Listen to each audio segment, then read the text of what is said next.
Nako, may nabuking na naman. Di ba usap-usapan po ngayon yung mga gumagamit ng trolls.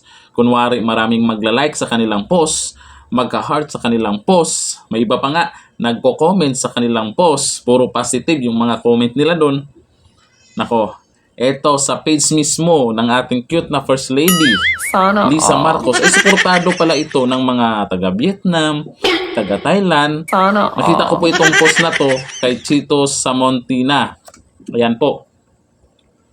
Pero siyempre, hindi po tayo pwedeng maniwala agad sa mga post. Tiningnan po natin mismo sa page ni First Lady Lisa Marcos ha. Kasi dito sa post ni Chito, mukhang mga Thailand, Vietnam, yung mga nagre-react dyan. Sa tingin nyo, totoo ba yan?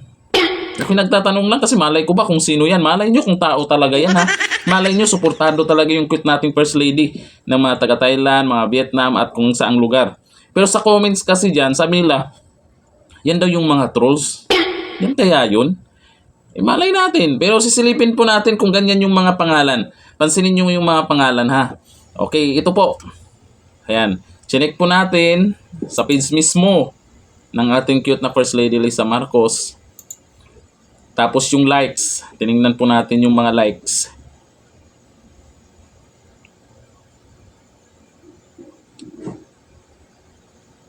Kita nyo naman yan.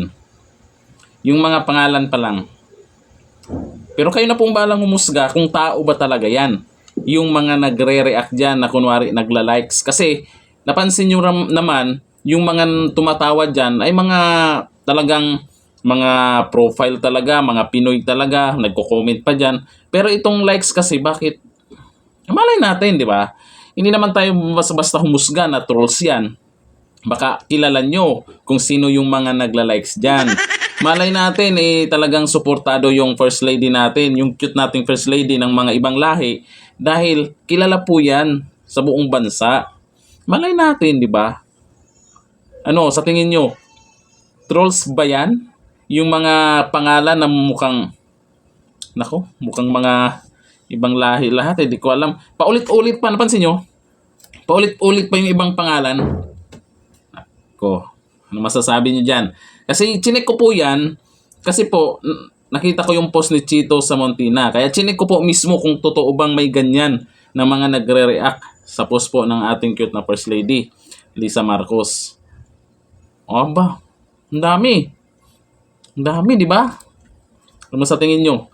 Baka kilala nyo yung mga nagre-react dyan. Baka organic talaga yan, ha? Sana all. Baka organic talaga yan para ma-fact check natin ito si Chito.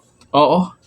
Baka sabihin nila dito sa mga nagko-comment kasi dyan sa post ni Chito ay ang sabi trolls daw para ma-fact check natin sila. Sino ba talaga yung gumagamit ng trolls dyan? Ganito lang. Thank you. Bye.